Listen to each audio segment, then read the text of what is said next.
사무엘상 27장 1절부터 12절 한 절씩 교독합니다. 다윗이 그 마음에 생각하기를 내가 후일에는 사울의 손에 붙잡히리니 블레셋 사람들의 땅으로 피하여 들어가는 것이 좋으리로다. 사울이 이스라엘 온 영토 내에서 다시 나를 찾다가 단념하리니 내가 그의 손에서 벗어나리라 하고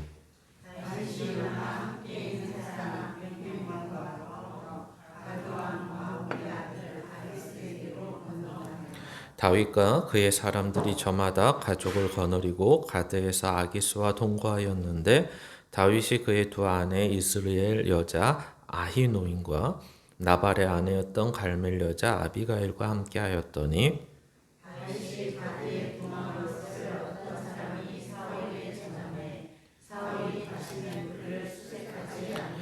다윗이 아기스에게 이르되 바라건대 내가 당신께 은혜를 입었다면 지방 성읍 가운데 한 곳을 내게 주어 내가 살게 하소서.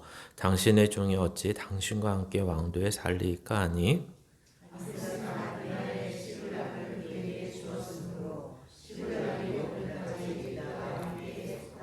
다윗이 블레셋 사람들의 지방에 산 날수는 1년 4개월이었더라.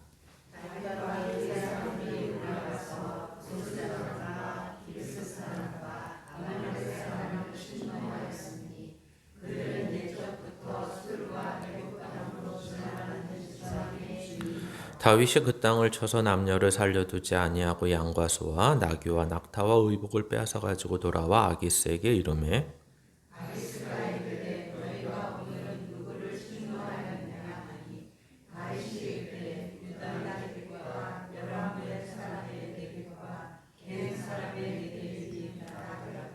다윗이 그 남녀를 살려서 가드로 데려가지 아니한 것은 그의 생각에 그들이 우리에게 대하여 이르기를 다윗이 행한 일이 이러하니라 하여 블레셋 사람들의 지방에 거주하는 동안에 이같이 행하는 습관이 있었다 할까 두려워함이었더라. 아기스가 다윗을 믿고 말하기를 다윗이 자기 백성 이스라엘에게 심히 미움을 받게 되었으니 그는 영원히 내 부하가 되리라고 생각하니라. 아멘. 오늘 내용은 짧지만 내용이 우리가 생각할 많은 내용을 갖고 있습니다. 오늘 말씀의 제목은 불순종 가운데 이루심이라는 것입니다. 그러니까 주어를 앞에다 붙이면 다윗의 불순종, 그러나 하나님께서 원하시는 소원하는 것들을 이루심 이렇게 될 것입니다. 그래서 오늘 본문 말씀을 좀 생각을 하시면 하나님이 이제 왜 이렇게 다윗을 내버려 두시는가, 또는 왜 하나님은 내버려 두신다는 것을 하나님 측면에서 생각을 하면 왜 침묵하시는가, 이런 것입니다.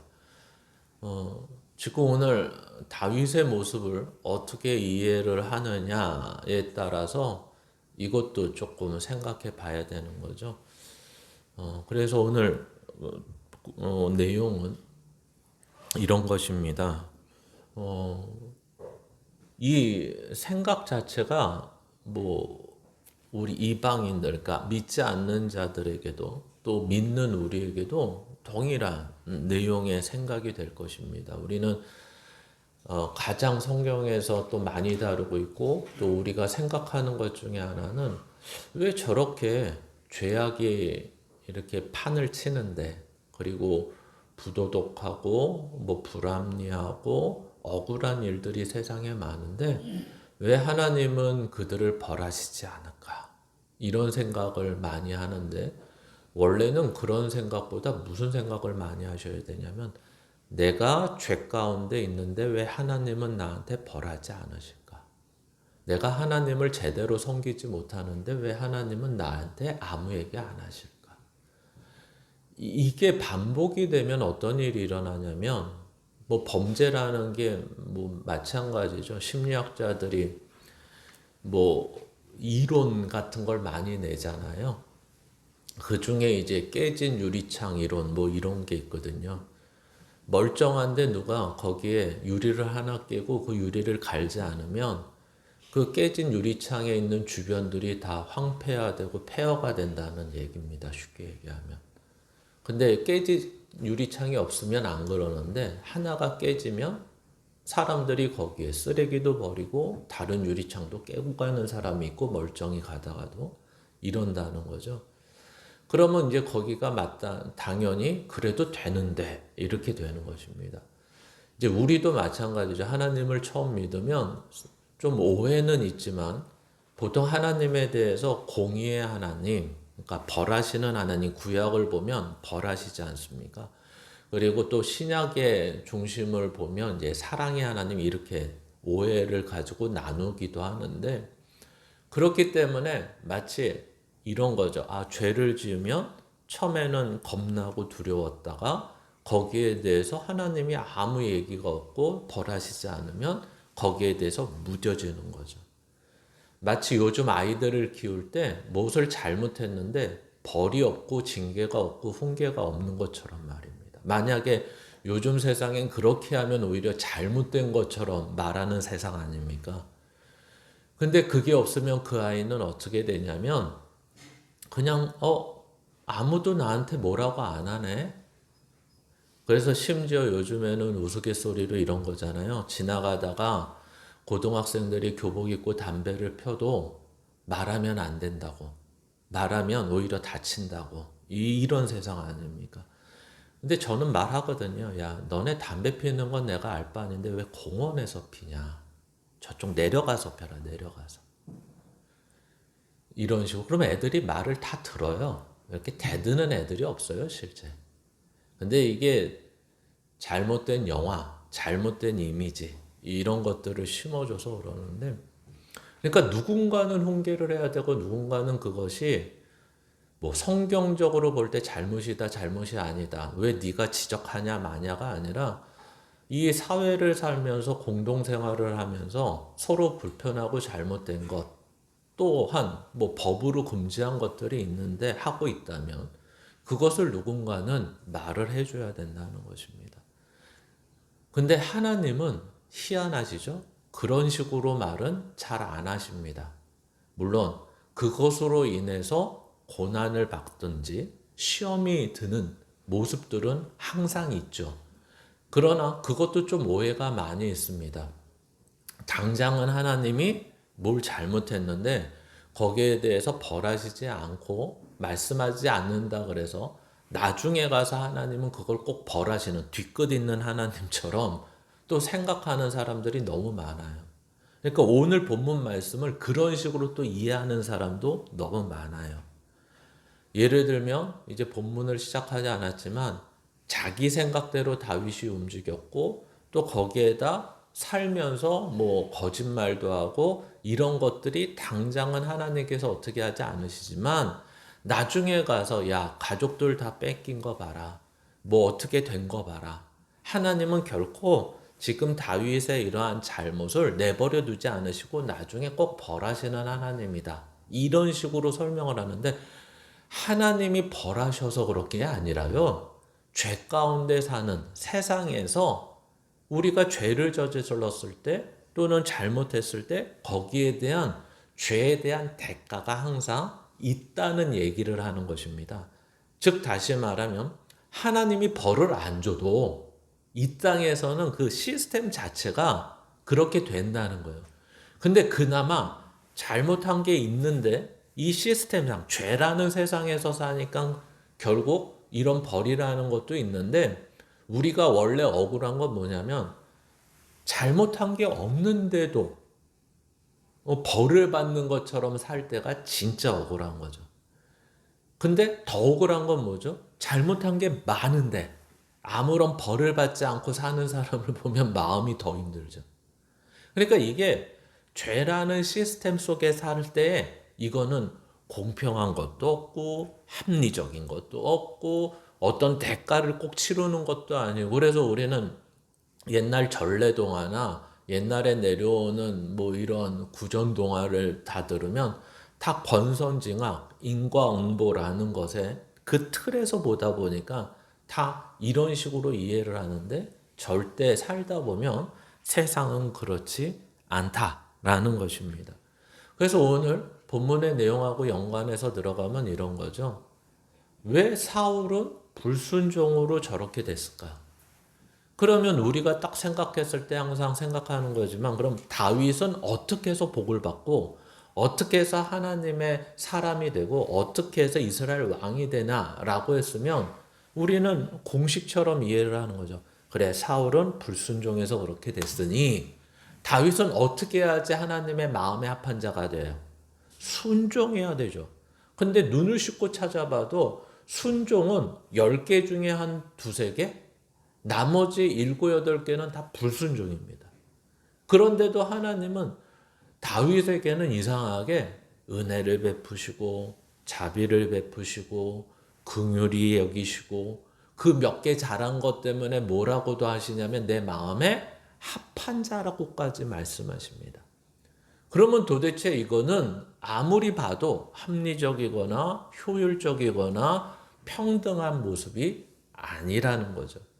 그런데도 하나님은 사울에게 너무 과하신 것 같고 이 다윗에게 너무나 너그러운 하나님처럼 보인다는 것입니다. 그것을 우리는 이 성경의 내용을 가지고 풀어나가야 된다는 거죠. 그것이 풀어나가졌을 때 우리의 인생 속에서도 하나님이 우리를 어떻게 대하시냐라는 것을 이해할 수 있다라는 것입니다. 그래서 오늘 본문을 보시면 이렇게 시작이 되는 거죠.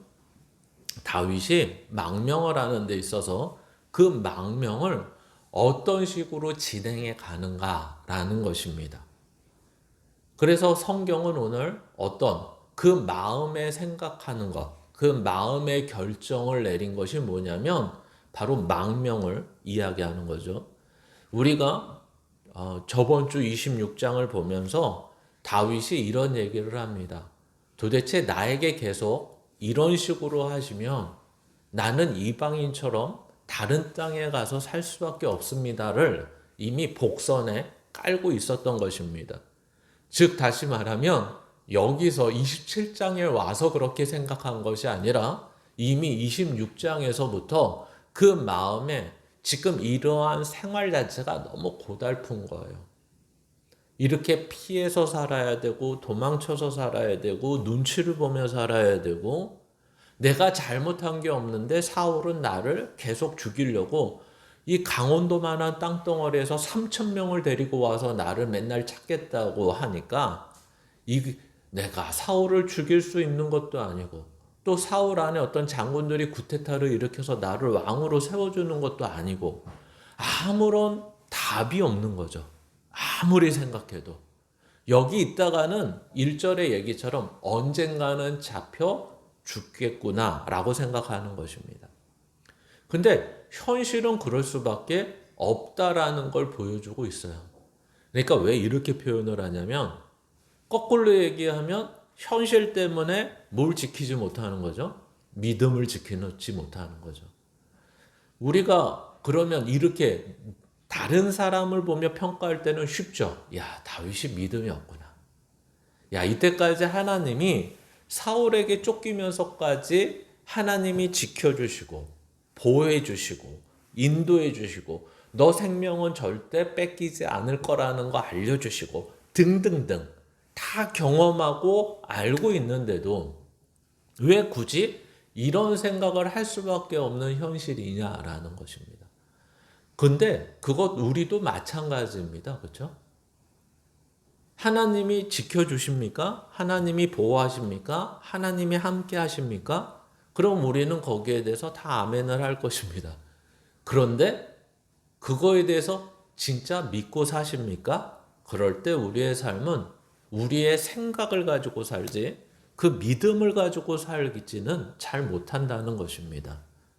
그러니까 우리는 아까도 서두에 말씀드린 것처럼 다윗에게 손가락질 할 만한 우리 자신이 되지 못한다. 그러니까 다윗은 지금 거기에다가 어떤 처지냐면 나 하나 사는 거라면 그래 어떻게든 해보지 할 것 같은데 지금 용사 군인만 600명 거기에다 그의 가족들까지 하면 2,000명에서 3,000명의 나름대로의 사람들을 거느린 수장입니다. 그들을 인도해야 되고 그들을 먹여야 되고 그들을 안전하게 해야 됩니다. 나 하나 때문에 그들의 목숨마저도 그들의 안위마저도 지키지 못한다면 흩어져야죠. 그러니까 다윗은 아마 26장과 27장 사이에 많은 생각을 했을 것 같습니다. 나 혼자 가버려?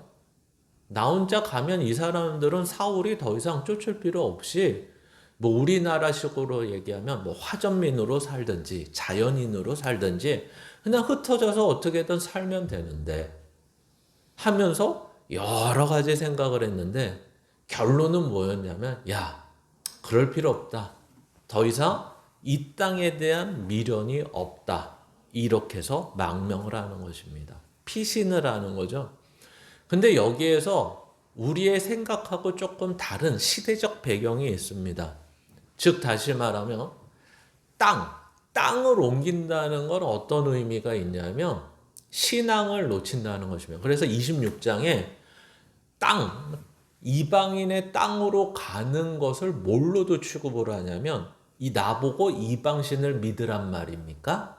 라는 것으로까지 취급을 해요. 이 시대 사람들은 3000년 전에 사람들은 내가 블레셋에 살면 다곤신을 믿는다. 거긴 다곤신이 통치하는 데고 이스라엘 땅은 하나님 여호와가 통치하는 데고 이런 식으로 이집트는 바알이 통치하는 데고 이렇게 다 신의 영역이 있다고 생각하는 것입니다. 근데 우리는 지금 어떻게 생각하냐면 뭐 저기 아프리카 가도 하나님이 계시고 저 우주에 가도 하나님이 계시고 미국에 가도 하나님이 계시고 일본에 가도 하나님이 계시다. 이렇게 마땅히 생각하지만 이 시대에 옮긴다는 것은 하나님을 진짜 믿지 못한다는 거죠. 더 이상 이 하나님을 떠날 수밖에 없는 인생이 된 것입니다. 실제로. 그러니까 이렇게 떠났다는 것은 지금처럼 단순히 목숨을 자기가 스스로 살기 위해서 떠났다라는 것도 있지만 더 크게 확대를 하면 야, 하나님을 떠났네? 이렇게까지도 아주 확대해서 해석하면 할 수 있는 내용입니다. 그러니까 이 부분은 다윗에게 굉장한 큰 결정이죠. 그냥 단순한 결정이 아닙니다. 그러니까 지금 내가 하나님을 떠나냐 마냐라고 하면 그 하나님과 논의를 할 수 있을까요? 없을까요? 없죠. 나 하나님 떠나도 돼요? 하나님이 나 지켜주신다고 했는데 나는 여기서 이렇게는 더 못 살겠어요, 하나님. 그러면서 하나님한테 만약에 그렇게 기도를 하고 하나님과 대화를 했다면 아마 못 떠났을 것입니다. 그런데 하나님을 배제시킬 수밖에 없는 모습인 거죠, 현실은. 이 3000년 전의 모습은. 그러니까 스스로 생각하여 결정할 수밖에 없는 것입니다. 야, 내가 아주 심하게 말하면 이런 거죠. 하나님 믿다가 죽게 생겼구나. 네? 하나님 믿다가. 우리 인생도 비슷하지 않습니까? 그러니까 우리 인생을 뭘 생각하실 때 특히 믿음을 생각하실 땐 좀 구체적이고 확실한 표현을 하셔야 돼요. 근데 다들 어떻게 생각하시냐면 이렇게 애매모호하게 하죠. 그러니까 여기처럼 금방 말씀드린 것처럼 이런 거예요. 정확하잖아요. 하나님 믿다가 죽게 생겼네. 야, 하나님 믿으면 우리 생각에는 어떻게 돼야 될 것 같아요? 그래도 뭐 넉넉하지는 않지만 그렇죠? 어느 정도는 챙겨주시고 풍족하진 않지만 어느 정도는 다 해결해 주진 않지만 진짜 원하는 건 좀 해결해 주시고 뭐 적어도 세상 사람들이 걱정하는 건 걱정하지 않게 해주시고 뭐 이 정도. 그러니까 각자의 기준이 달라서 뭐라고 말씀드리기 어려워서 이렇게 얘기하는 거죠. 근데 우리 생각에는 이런 거죠. 이렇게 하나님 믿다가는 하나님이 이렇게 신앙생활을 하다 보니까 해주시는 게 없는 것 같아. 그냥 내가 노력했고 내가 애썼고 내가 생각해서 옮겼을 때 그냥 된 것 같아. 도대체 누구는 은혜다 그러는데 잘 모르겠어. 오늘 다윗도 똑같을 것 같아요. 왜냐면요, 오직 하나만 생각했어요. 뭐, 여기서 내가 피신을 하면 사울이 더 이상 뭐 하지 않아요? 단념해서 나를 추적하지 않을 거야. 근데 4절에 가서 보니까 진짜 어떻게 돼요? 진짜 단념해요. 사울은 여기서 이제 등장하고 끝나요. 나중에 죽을 때 등장해요. 죽을 때. 전쟁터에서. 그러면 다윗의 생각이 맞습니까? 틀립니까? 맞잖아요. 그럼 이거 하나님의 뜻이에요? 아니에요? 글쎄요. 그렇죠? 아니, 내 생각을 하나님이 그렇게 얘기해서 거기에 순종하여 아유 죽이지도 못하고 이게 살리자니 내가 죽겠고 갈등하며 궁핍하며 어려움을 다 겪었는데 그냥 아둥바둥 살았어요. 이게 언제 죽을지 모르겠고 하나님은 보호하신다 그러는데 나를 지금 보호하고 계신지도 모르겠고 한쪽 눈은 맨날 뜨고 자야 되고 먹는 건 배불리 먹은 기억이 엊그제 같고 한참 지난 것 같고 사람들은 나를 쳐다보는데 내가 해줄 건 없는 것 같고 부인은 있었는데 빼앗기기도 하고 옆에 놈들은 나를 모욕하고 조롱하고 앉아있고 도대체 하나님은 뭐 하시는지 실제는 잘 모르겠어. 그냥 그래 마치 하나님이 무슨 조폭 영화처럼 목숨은 살려줄게 이러시는 것밖에 없는 것 같아. 근데 마침 내가 생각해서 딱 했는데 그게 딱 들어맞는 거죠. 아주 딱 맞아. 그랬더니 진작 이렇게 할 걸 진짜. 내가 조금만 우리 표현으로 하면 좀 유도리 있게 그렇죠? 조금만 이렇게 타협해서 조금만 이러면 야 지금 이렇게 살 수 있었는데 이런 거예요 지금. 우리 인생하고 너무나 똑같죠. 너무나 똑같아요. 그래서 마침 망명을 딱 했어요. 그랬더니 이제 옛날에 미친 척해서 도망 나온 데에서 서로 구면이에요. 그렇죠? 가드왕 아기스, 그러니까 블레셋은 5방배 5도시가 있는데 5왕이 있는 거죠. 그 중에 한 도시가 가드. 우리가 잘 아는 지금으로 말하면 가자 지구예요. 여기가 이스라엘 가자 지구, 가드가 팔레스타인 지역 가자. 그래서 블레셋이 이게 뭐 언어의 유래로 보면 팔레스타인이라는 언어가 이제 블레셋에서부터 시작됐다라고 말하는데 뭐 정확히는 모르겠습니다. 근데 어쨌든 여기가 가자지구거든요. 가드가. 이제 가드에 갔더니 옛날에는 그렇게 의심하고 죽이려고 그랬던 가드왕 아기스도 이제는 어떻게 해요? 맞아줍니다. 그러니까 아기스도 이제 생각이 들어간 거예요. 야, 다윗을 이렇게 데리고 와서 쟤를 이용해 먹으면 지금 이스라엘하고 관계 속에서 나한테 유익이 있겠다. 이렇게 생각을 하고 받아들이는 것입니다. 근데 이제 다윗도 서로 생각이 많은 거죠. 서로 유익을 얻기 위해서. 또 이제 다윗도 생각을 하는 거죠.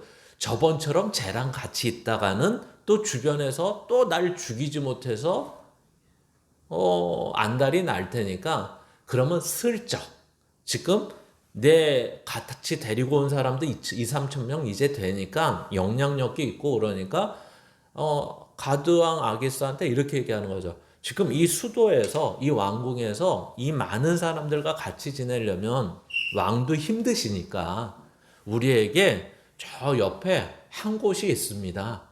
거기 우리가 생각하고 왔거든요. 거기에 우리를 좀 정착하게 해주십시오. 이런 거예요. 근데 하필이면 거기가 어디냐면 시글락이라는 데입니다. 시글락은 어떤 데냐면 여호수아 시대 때 하나님이 지파별로 이렇게 나눠주십니다. 땅을. 그때 유다 지파 원래 땅입니다. 그리고 나중에는 시므온 지파가 거기에 잠깐 살기도 했습니다. 근데 지금은 블레셋에게 빼앗겨서 시글락이라는 땅이니까, 그러니까 지금 유다 지파 땅이었기도 하고 시므온 지파 땅이었기도 했으니까 거기가 어디겠습니까? 이스라엘과 경계선에 있는 땅인 것이죠. 그러니까 거기에 이제 다윗이 지가 알아서 거기에 있겠다고 하고, 또 거기에 있으면 이제 이스라엘하고 경계선이니까 대치 상태에서 이제 아기스 왕은 더 이상 이제 신경 쓸 필요가 없는 거죠. 이스라엘에 대해서. 아무리 사울 왕이 기세가 등등하고 군사가 있고 어느 때 서로 이렇게 부딪힐 수밖에 없는 관계에서 이제 다윗이 방어막 역할을 해주게 되는 것입니다. 그러니까 아기스 왕에게도 이롭고 다윗에게도 이로운. 근데 다윗은 여기에서 하나님이 영원히 주신 땅을 회복했다는 의식조차 없는 거죠. 오히려 그냥 자기의 유익을 위해서 그 시글락을 달라고 했을 뿐인데, 마침 아기스에게도 딱 알맞게 자기의 유익이 돼서 줬다, 이 내용입니다. 그래서 이 시글락은 현재는 정확히 어딘지 모르겠습니다. 워낙 작은 곳이고 그래서.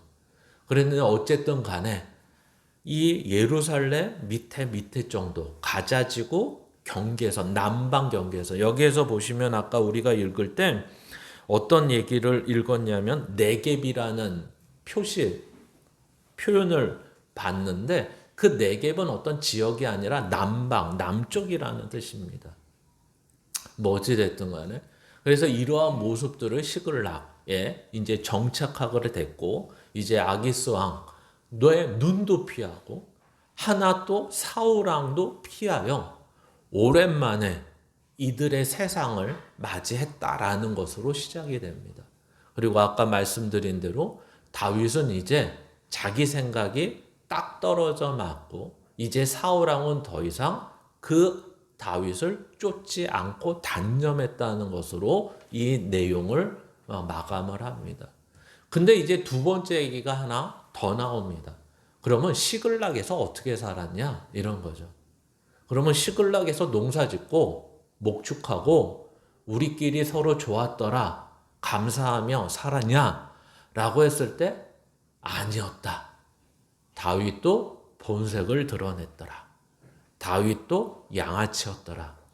이제 세력이 있고 힘이 있으니까 무슨 짓을 했냐 봤더니 침략하여 먹고 살더라.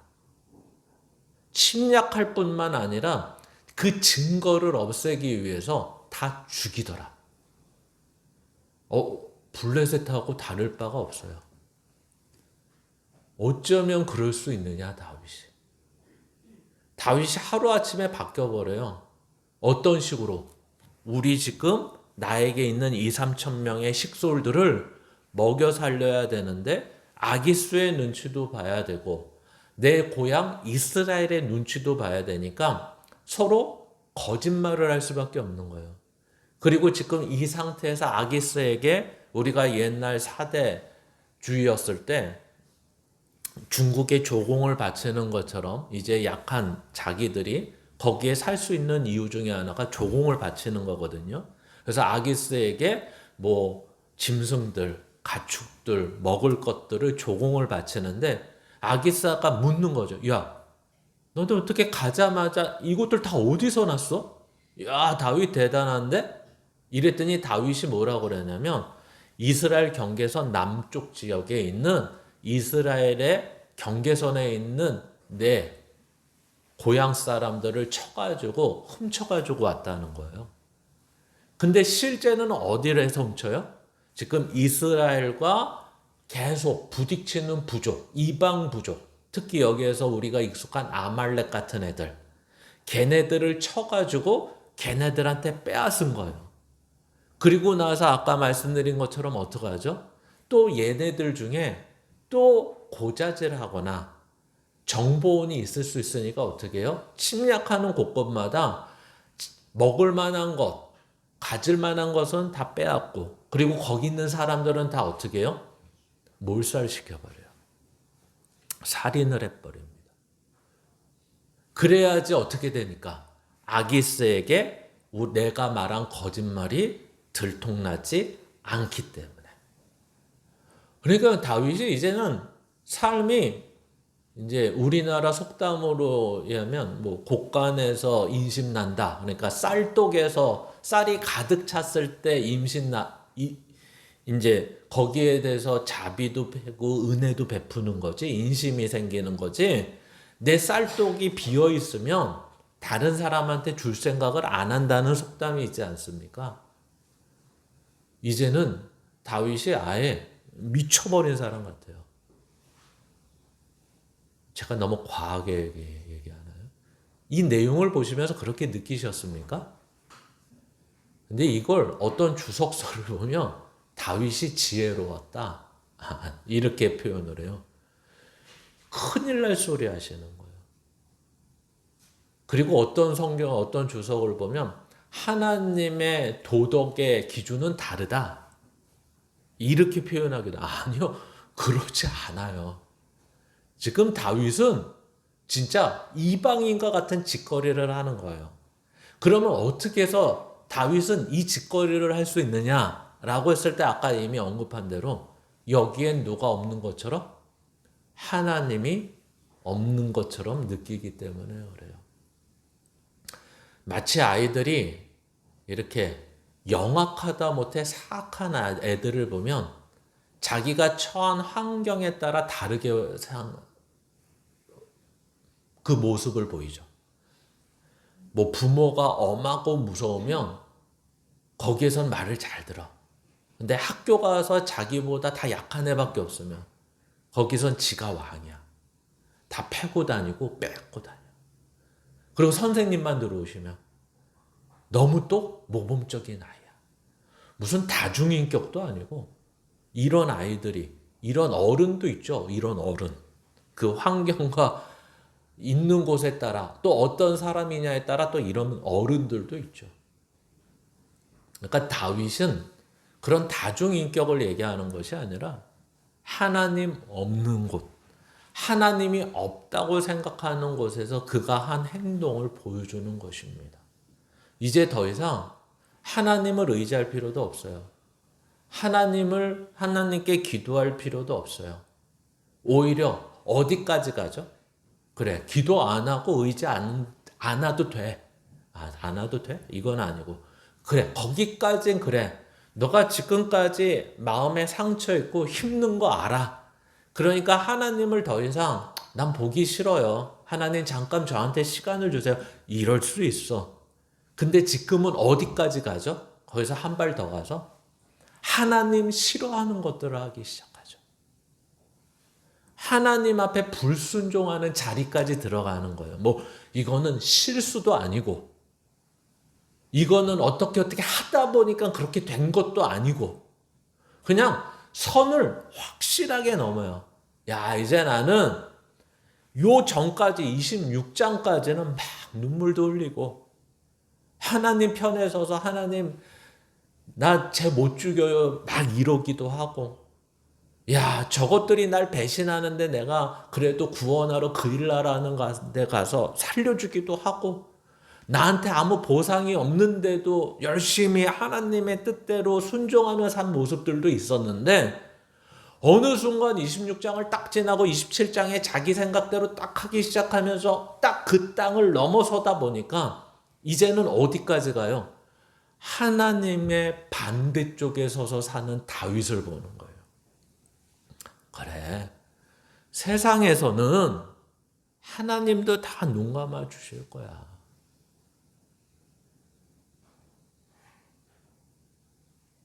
장로님이 되셨는데 대통령이면 술 마셔도 되나요? 안 되나요? 그럼 이때까지 이명박 대통령, 김영삼 대통령 술 마셨을까요? 그 TV에 나오는데 마셨을까요? 안 마셨을까요? 그러면 교회에서는 어떻게 해야 될까요? 그러니까 누구를 하자가 아니라 안 마시기로 약속했잖아. 그렇죠? 이게 성경의 죄다 아니다. 그럼 교회에서는 어떻게 해야 돼요? 거기에 대해서 치리를 해야죠. 근데 우리 교회 대통령 다니는 게 뭐가 되죠? 세상에서 자랑이 되죠. 신기해요. 만약에 그냥 이름 모르는 장로님이 옆에 호프집에서 술 마시다가 누가 동영상 촬영해서 보여줘서 걸리면 그 교회에서 어떻게 할까요? 치리하겠죠. 이슈가 되겠죠. 그럼 대통령은 괜찮은 거예요? 대통령은?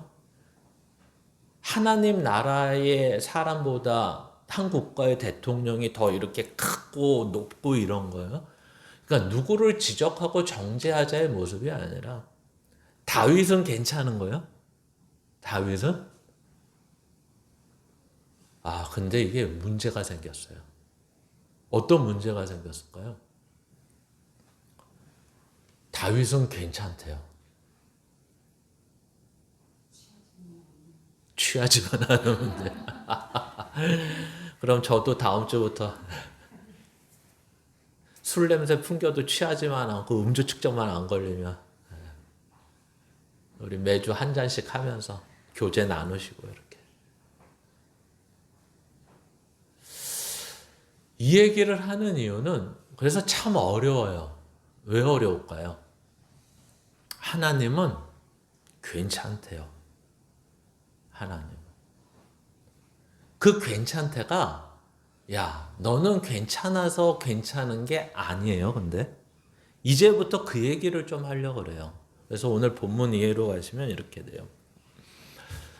다윗의 불순종을 오늘 봤어요. 심지어 그 불순종은 어떤 우리가 생각하는 선을, 기준을 아예 넘어버려요. 우리의 기준만 넘는 것이 아니라 하나님이 원하시는 모습 속에서 아예 그 기준을 넘어서 버려요. 그런데도 어떻게 할까요? 하나님은.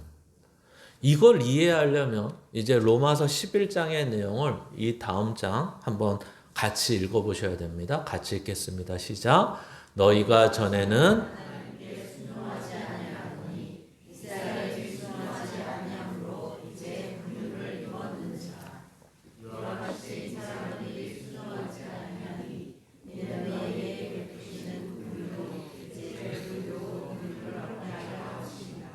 하나님이 모든 사람을 순종하지 아니하는 가운데 가두어 두심은 모든 사람에게 긍휼을 베풀려 하심이로다. 아멘. 우리 30절로 한번 가볼까요? 30절로 가보시면 지금 우리가 다 이제 성경의 내용을 좀 들어보신 분들은 좀 이해를 하실 텐데 원래 하나님의 계획은 이 장자, 선택한 이스라엘이 구원을 얻고 이 사람들이 흘러넘쳐서 그 아브라함의 복이, 그 믿음이 이방인에까지 퍼져가는 것입니다. 근데 하나님의 계획은 그랬는데 그 계획이 이스라엘로 인해서 실패가 됩니다. 이 사람들이 잘 믿고 장자로서 넘쳐야 될 게 넘치지 못하게 됐어요.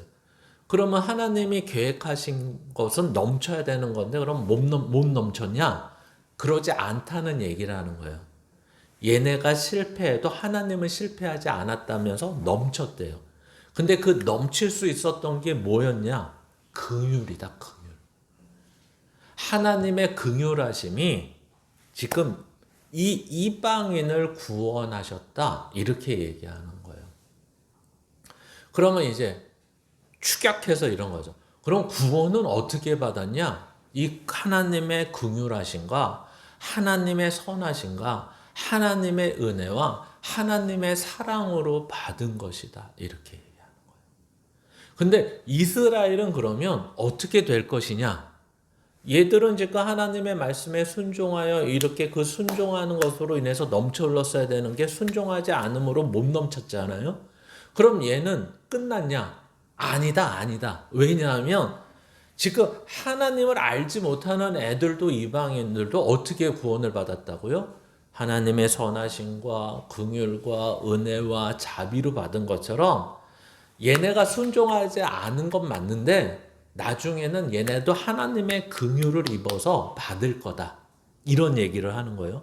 그래서 32절로 한번 가보시겠습니까?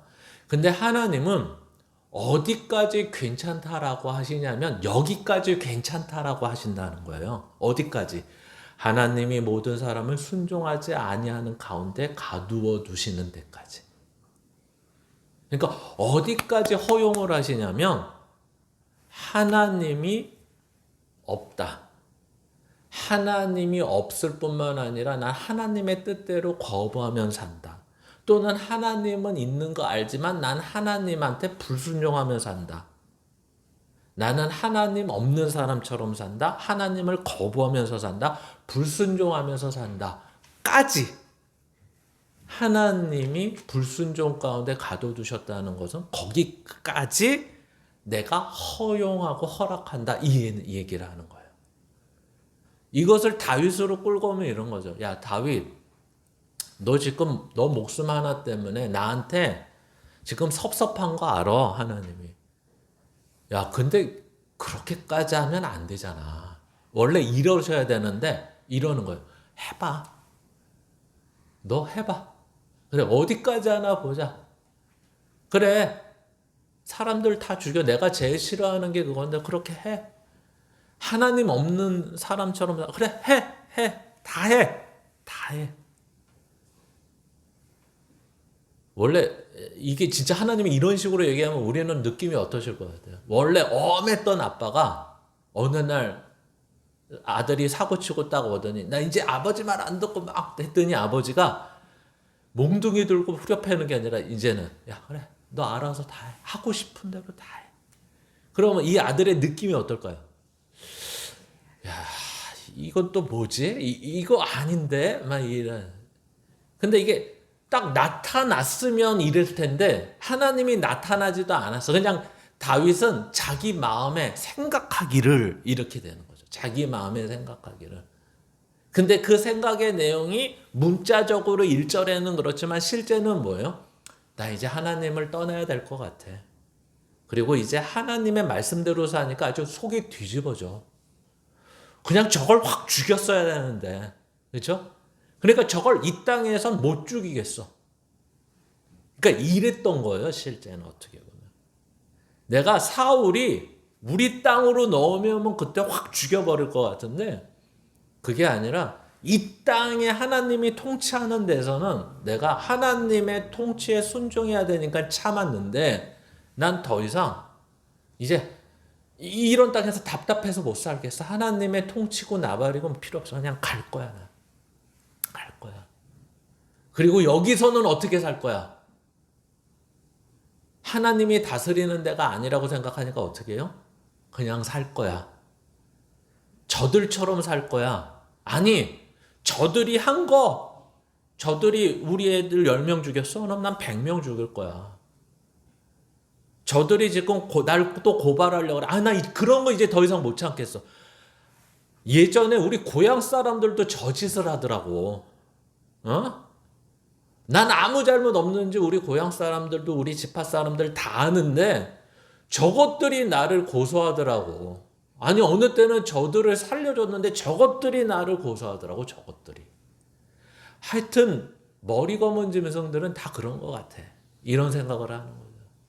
그러니까 여기서는 아예 씨를 말려버리는 거예요. 날 고소할 놈들은 고발해서 나를 불이익을 줄 놈들은 아예 어떻게 해버려요? 완전히 죽여버리고 마는 거예요. 근데 이것도 참 재미있죠. 죽인 게 재미있는 게 아니라 아말렉은 원래 죽이라 그랬어요? 말라 그랬어요? 하나님이. 네. 자기 죄성 때문에 죽이는데 그게 뭐가 돼요? 하나님의 말씀이 이루어지는 게 돼요. 사울은 못한 게. 희한하죠. 사울은 하지 않았어요. 못했어요. 다른 것 때문에. 근데 다윗은 자기의 죄성을 가지고 하는데 하나님께 불순종하면서 사는데 이걸 해요. 그러니까 신기하죠. 이게 뭐죠?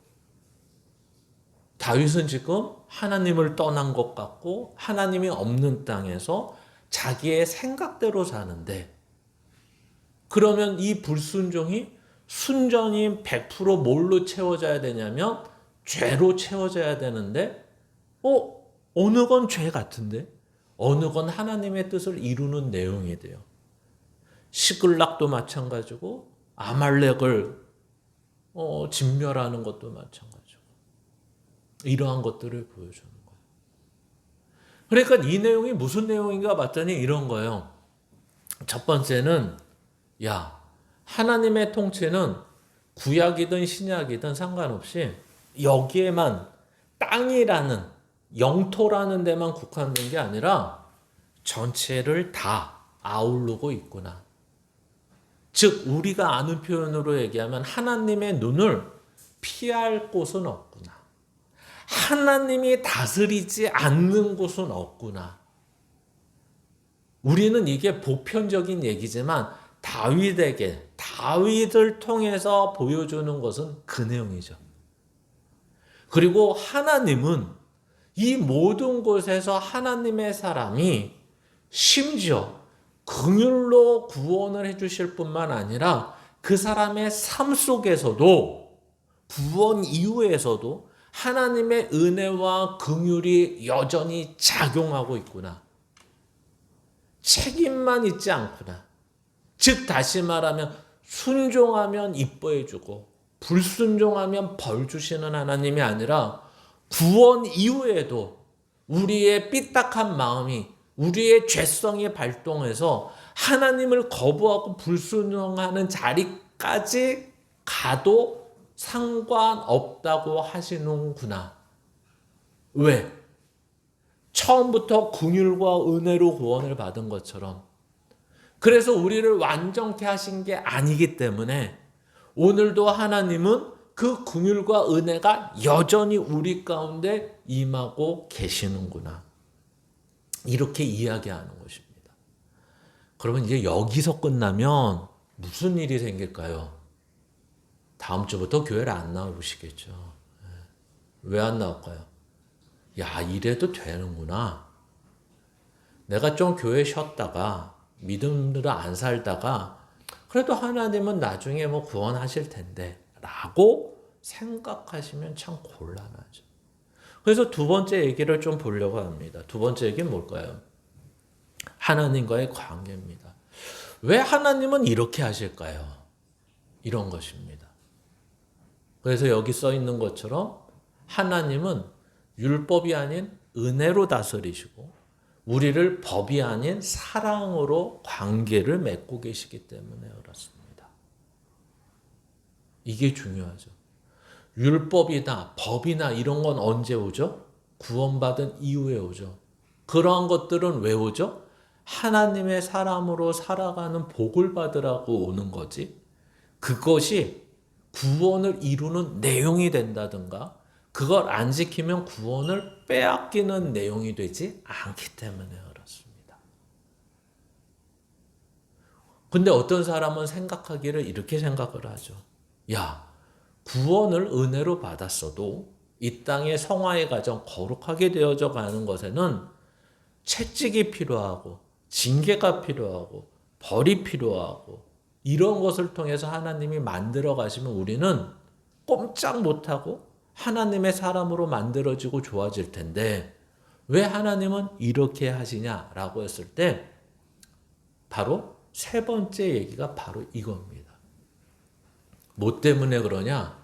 세 번째 얘기가 결코 실패하지 않고 결국 항복할 수밖에 없는 인생을 만들기 때문에 이건 결코 실패할 수 없다는 거는 구원은 누구 손에 있다는 얘기를 하는 거죠? 하나님 손에 있다는 거예요. 금방 봤잖아요. 다윗도 금방 어떻게 해요? 실패한 자처럼 보여요. 이스라엘의 왕으로 기름 부음을 받았고 이 앞에서 하나님의 뜻대로 살겠다고 그렇게 난리치던 다윗도 하나님의 땅을 떠나고 자기의 생각대로 사는 모습을 보니까 다른 양아치 못지 않더라. 이걸 보는 거죠. 그러면 여기에서 27장에서 이미 뭐 한 거예요, 하나님은? 다윗을 세운 하나님은 실패. 도장 딱 찍어야죠. 겨우 세웠더니 사울보다 더한 놈이 나왔네? 이런 젠장하고 딱 끊어버려야죠. 근데 하나님이 뭐 하신다고요? 내버려 두신다고요. 하나님이 침묵하신다고요. 그러면 이 구원은 누구 손에 달렸다는 걸 보여주냐면, 야, 어차피 구원은 처음부터 하나님의 선하심과 하나님의 은혜와 하나님의 긍휼과 하나님의 자비로 시작해서 그걸로 끝나는 거야. 너희 안에 순종했냐 안 했냐, 불순종했는데 하나님이 싫어하시는 것까지 끝까지 갔냐 안 갔냐, 순종이 60%고 불순종이 40% 돼야지 구원해 주냐 안 하냐, 이것으로 돼 있는 게 아니다, 이렇게 얘기하는 거예요. 그래서 이거 구원 자체를 실패하지 않기 위해서, 실패할 수 없기 때문에 인간에게는 구원의 내용과 의지와 확실성이 없다, 이렇게 얘기하는 거예요. 그러면 우리가 계속해서 물음표를 갖는, 그러면 우리는 이래도 되느냐? 아니, 사랑이 이긴다, 이렇게 얘기하는 거죠. 법이 사람을 바꾸는 게 아니라 사랑이 사람을 변화시킨다. 지금 너가 여기까지 왔는데 하나님도 삐지시고 하나님도 노여워하셔서, 야, 내가 여기까지 너를 이끌었고 너를 세웠는데 이따위로 굴 거야? 너 나가, 이렇게 하시는 하나님이 아니다. 너 지금 10가지 죄 중에 4가지는 내가 용서할 수 없어, 너 나가, 이렇게 법대로 판정하시는 분이 아니다. 오직 하나님의 속성은 사랑과 긍휼과 자비와 은혜와 인자밖에 없다. 그리고 아까 얘기했던 것처럼 하나님과 우리 믿는 자의 관계는 법의 관계가 아니라 사랑의 관계다. 그리고 하나님이 목적하시고 계획하시고 작정한 것은 무엇이냐? 그 인간을 하나님께서 끝까지 구원하시는 것이 하나님의 뜻이다, 이렇게 얘기하는 거예요. 그러면 우리에게 책임이 없느냐라고 했을 때 여기에서 그렇게 말하는 거죠. 뭐라고? 이러한 사랑을 아는 자만이 변화된다. 하나님을 공의의 하나님으로 알았다든가, 하나님이 문제를 해결해 주시는 기적의 하나님으로 알았다든가, 하나님이 어떤 행위에 대한 것으로 보상하는 하나님으로 알았다면 우리는 변화될 게 없죠. 근데 알고 봤더니 나에게 이렇게 해주셨던 하나님의 이유는 나를 사랑하셨던 하나님이셨던 거예요. 나를 위해 죽기까지 하셨던 하나님이셨던 거예요. 나를 위해 끝까지 나를 거부해도 품에 안으시는 하나님이었던 거예요. 버리시지 아니하시는 하나님이었던 거예요. 그래서 어떻게 하는 거죠? 그 사랑을 아는 자만이 변화되는 거예요. 우리는 변화가 법과 채찍과 떡과 빵과 보상과 이런 걸로 변화된다고 자꾸만 아는데, 그런 걸로 변화되는 것은 일시적인 것이고 사랑으로밖에 변화되지 않는 거예요. 이러한 하나님을 아는 자만이 하나님이 맞습니다. 제가 하나님을 오해했습니다. 하나님의 그 열심과 하나님의 그 사랑과 하나님의 그 은혜가 뭔지 아는 만큼 제가 하나님의 사람으로 살 수밖에 없다는 것을 두 손 들고 항복합니다. 전에 법으로 알았을 때는 그래, 이쯤 했으면 됐지, 이러면 하나님이 복을 주시겠지, 이러면 하나님이 싫어하시는데, 하나님의 사랑과 긍휼하고는 아무 상관없이 살았습니다. 그러나 이제는 알겠습니다. 하나님이 여기까지가 아니라 너 하고 싶은 데까지 해봐라. 그래도 나는 너를 놓지 않겠다. 그래도 너는 내 자녀다. 그런 가운데 널 구원하겠다. 그 하나님의 의지, 하나님의 사랑을 아는 데까지 가는 거죠.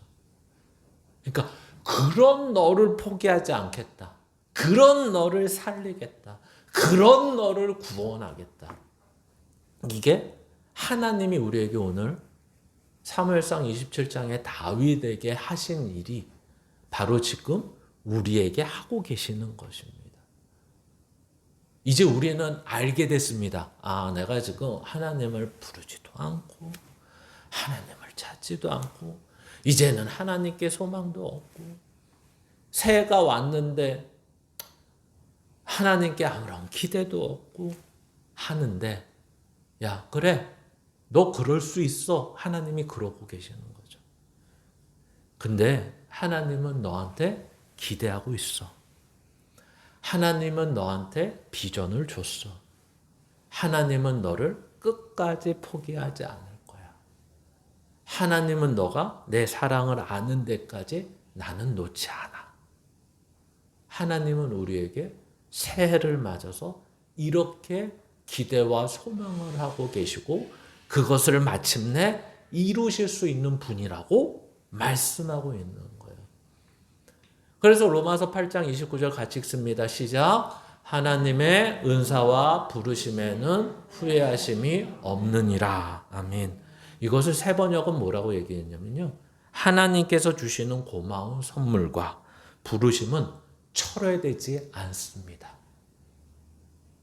우리가 아무리 하나님을 거부하더라도 이 구원은 철저하게 하나님께서 하십니다.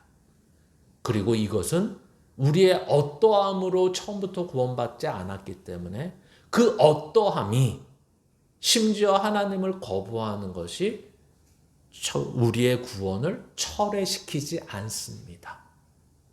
그러니 그 하나님의 능력과 그 하나님의 의지와 하나님의 계획과 하나님의 사랑을 아는 만큼 변화되십시오. 그것이 우리가 복받는 인생입니다. 오늘도 성경은 이 다윗을 통해 우리에게도 동일한 말씀을 하고 계심을 믿고 변화되는 저와 여러분이 되시기를 주님의 이름으로 축원합니다.